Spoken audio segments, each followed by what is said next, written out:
नारी को चाहिए कि पति का सम्मान करे, पति के चरणों की से जो नारी अपने पति के चरण दबाती है उस घर में कभी भी लक्ष्मी की कमी नहीं होती।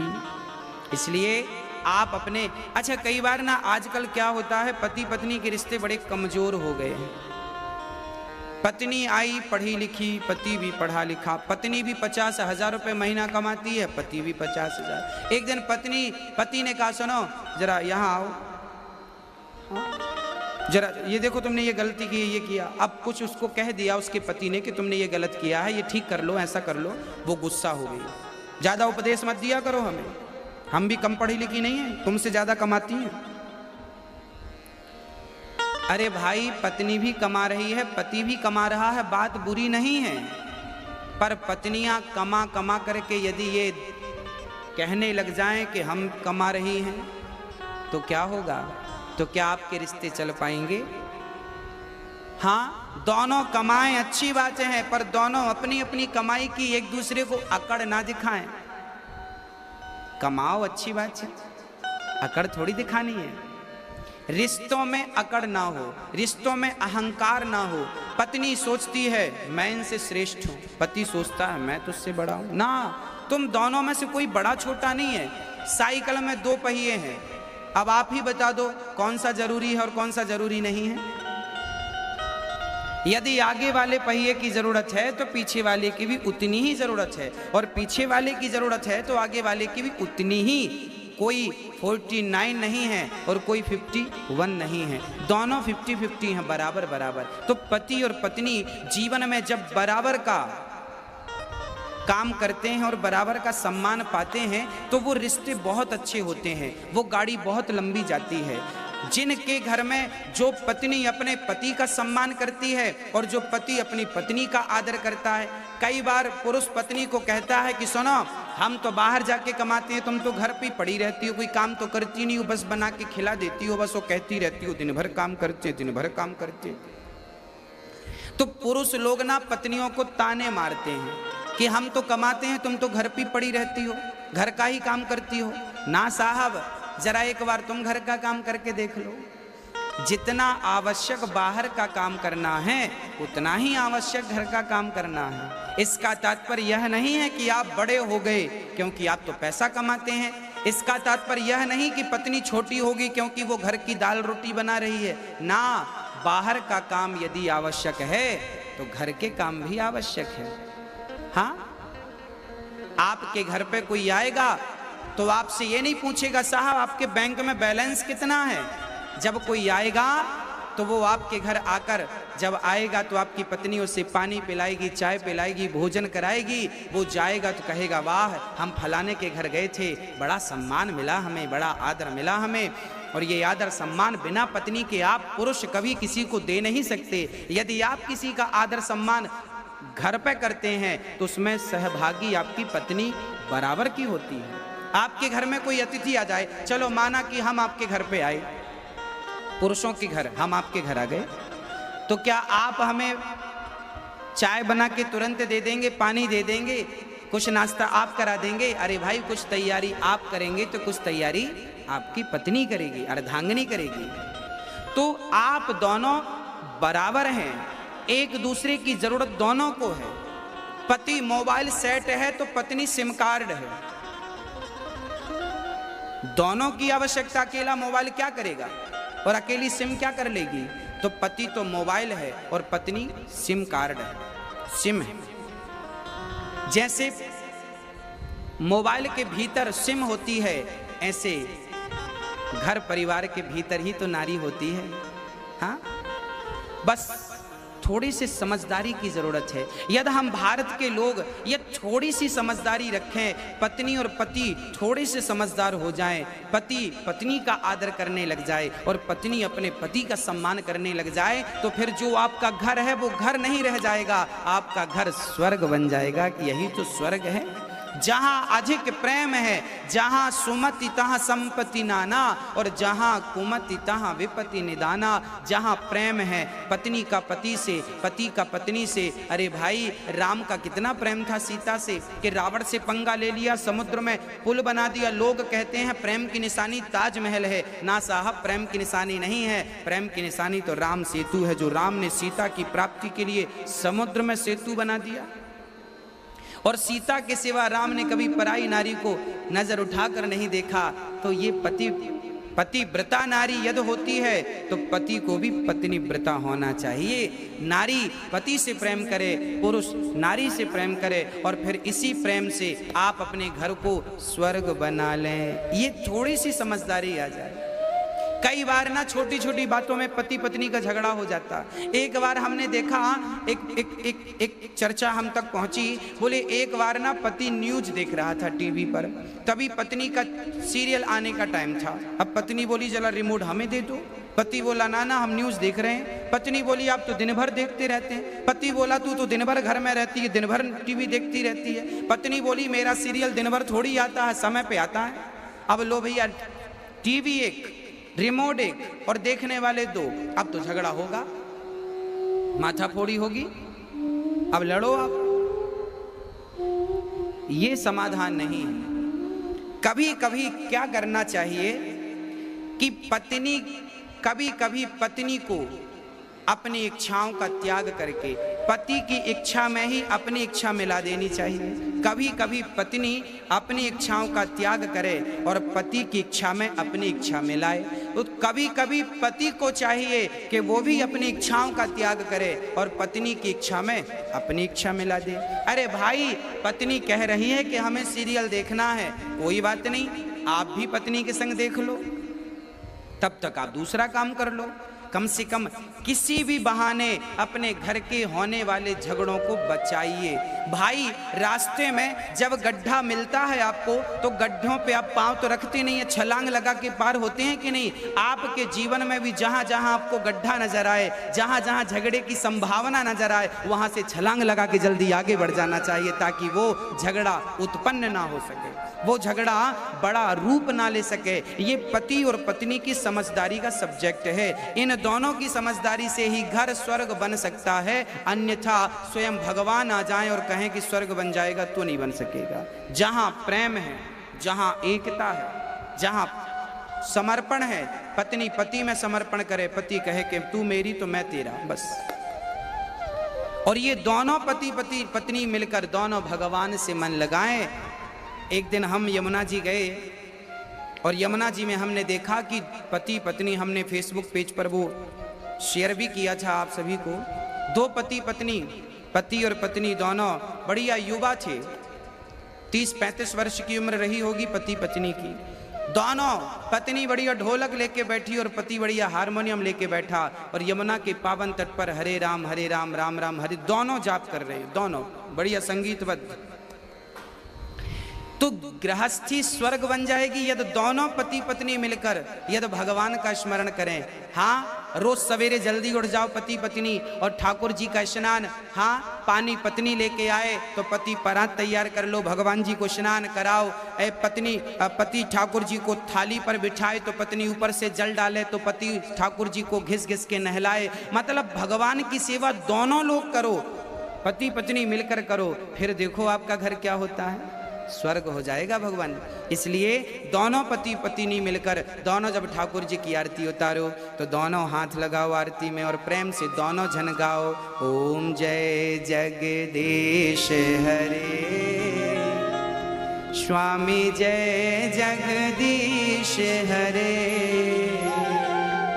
भक्त जनों के संकट क्षण में दूर करे, ओम जय जगदीश हरे। मात पिता तुम मेरे, शरण गहूँ मैं किसकी, स्वामी शरण पढ़ूँ मैं किसकी, तुम बिन और ना दूजा, तुम बिन और ना दूजा, आस करूं मैं किसकी। ओम जय जगदीश हरे। रोज दोनों जन आरती करो। बच्चे हैं तो बच्चों को भी बिठाओ और प्रेम से आधा घंटा बच्चों के साथ पत्नी पति दोनों मिलके प्रेम से कीर्तन करो। श्रीमन नारायण नारायण नारायण। इतना कर लो साहब, आपका घर स्वर्ग बन जाएगा। पर आप सब कर लेते हैं, इतना ही नहीं कर पाते।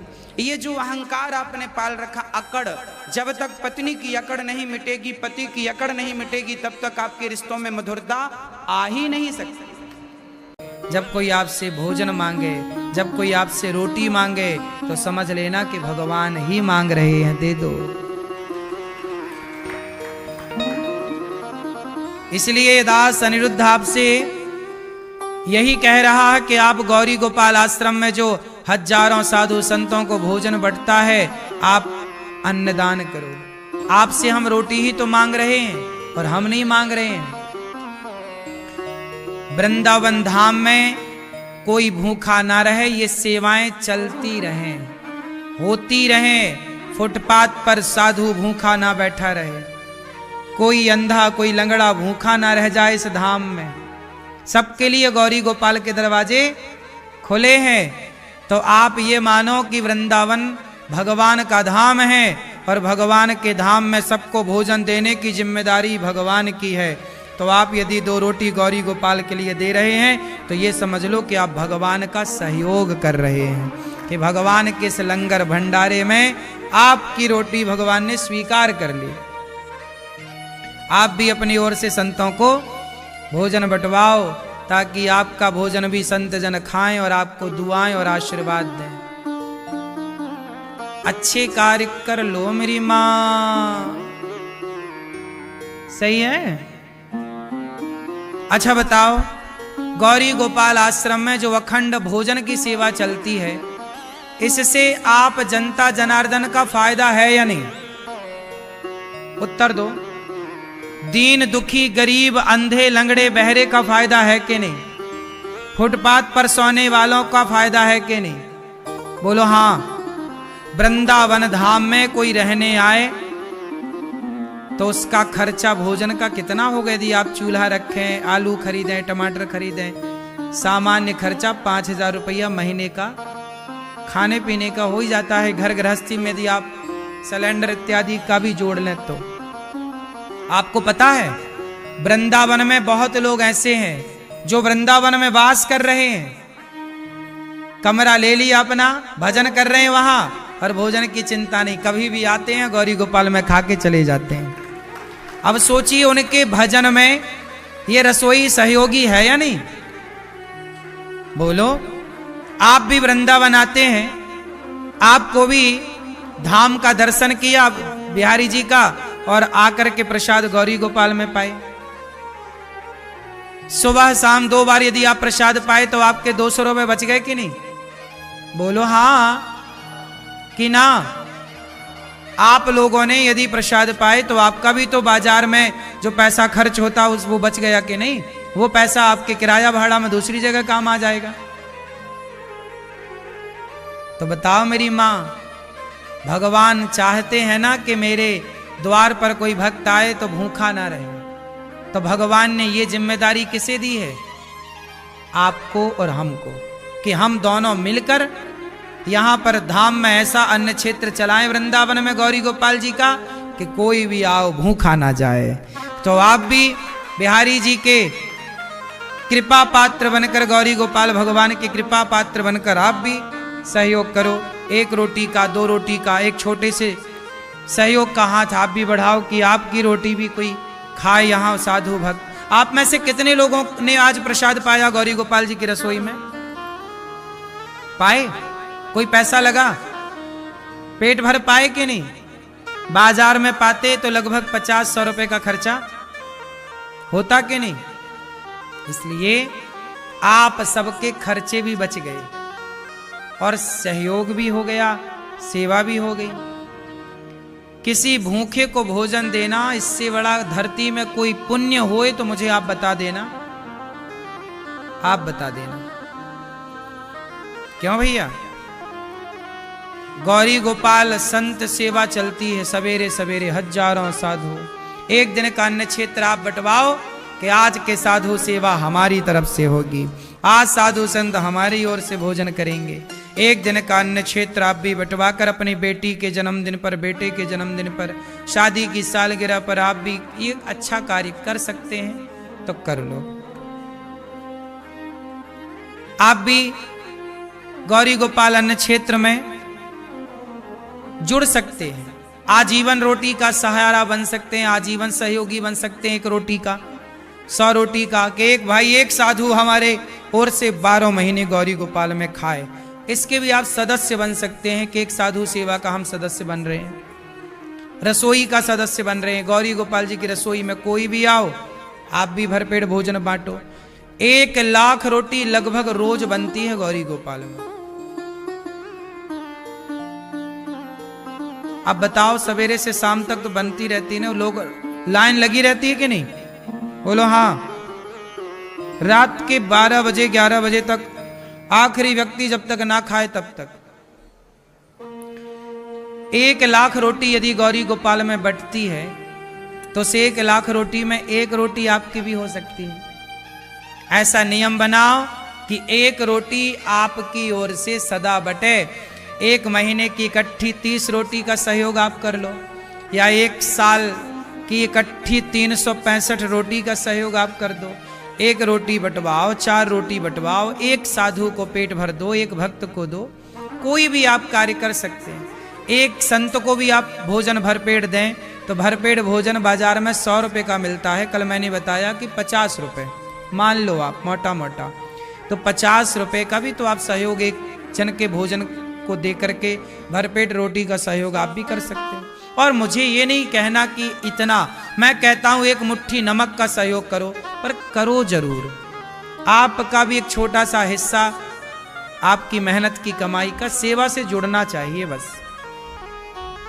गौरी गोपाल गुरुकुल है, ये देखो गौरी गोपाल जी की रसोई चल रही है। एक दिन की रसोई आप बंटवाओ कि भाई आज संपूर्ण रसोई सेवा 30,000 भक्तों को जो भोजन बंटता है हमारी तरफ से बटेगा। एक दिन की रसोई आप बंटवा दो, लायक हो तो, वरना 1 भक्त को आप देना। यहाँ विद्यार्थी पढ़ते हैं, सोचिए जिन गुरुकुलों को मुगलों ने उजाड़ा उन गुरुकुलों को बसाने के लिए दास अनिरुद्ध ने कार्य किया। आप भी गुरुकुल में सहयोगी बनो। 150 बच्चे पढ़ते हैं गौरी गोपाल गुरुकुल में। उन बच्चों के ना रहना खाना पढ़ना लिखना सब फ्री है। क्यों फ्री है? क्योंकि उन बच्चों के लिए ये दास अनिरुद्ध, मैं भिखारी बनकर भीख मांगता रहता हूं। मेरे भीख मांगने से वो बच्चे पढ़ जाएं, योग्य बन जाएं, इसलिए मांगता हूं। आपको लगे तो इस भिखारी को देना सहयोग। आप उन बच्चों को एक दिन का भोजन दे दो कि भाई 150 बच्चे हैं, 150 बच्चे हैं तो आज आपकी तरफ से खाएंगे, कितना पुण्य मिलेगा। एक बच्चे को आप साल भर का सहयोग करो कि एक बच्चे को हम गोद लेंगे, साल भर बच्चे के रहना खाना की। देखो पैसे तो लगते ही, आप सहयोग करो मत करो, लेकिन 150 बच्चे हैं तो उन्हें रोटी तो देनी है कि नहीं? बोलो मेरी माँ। रात्रि का 1-1 गिलास तो दूध देना ही है, सबको दूध मिलता है। अब आप सहयोग करो ना करो, पर खर्चे तो हैं ही। बच्चों की कॉपी किताब लेकर देना, जहां रहते हैं 150 बच्चे जहां रहेंगे वहां का बिजली का बिल ही कितना आएगा, है ना? तो सब खर्चे तो हैं ही। आपके परिवार में केवल 5 लोग हैं तो कितने खर्चे आप जानते हैं। तो यहाँ 150 बच्चे हैं, 400 गाय हैं, 290 वृद्ध माताएं हैं।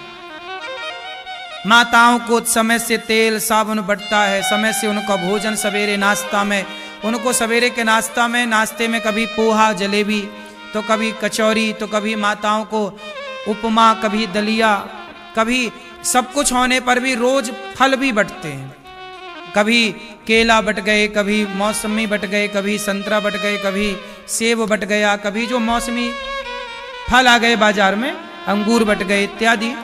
आप भी बंटवा सकते हो, आप भी फल भिजवा सकते हो कि भाई आज हमारी ओर से माताओं को फल। माताएं ना, वृद्ध माँ, उन्हें फल भी देना पड़ता है, क्योंकि स्वस्थ रहने के लिए फल खाना जरूरी है। एक फल तो रोज खाना ही चाहिए सबको, एक दो फल खाओ, स्वस्थ रहना है तो, नहीं रहना तो अलग विषय, फल खाना चाहिए।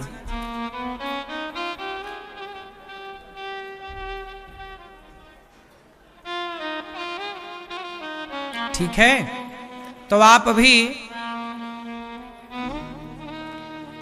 290 वृद्ध माएँ हैं किसी एक माँ का बेटा बनकर, आप भी किसी एक माँ की बेटी बनकर माँ को कुछ ना दो, हम कहते हैं रोटी दे दो, 290 माँओं में से एक माँ को या 290 सारी माँओं को आप भोजन का सहयोग कर लो, आधा घंटा एक्स्ट्रा कमाओ दोस्तों, ये सोचकर कि आपकी एक बूढ़ी माँ गौरी गोपाल में रहती हैं, आपको उनको रोटी देना है, आप उनके बेटा बनो।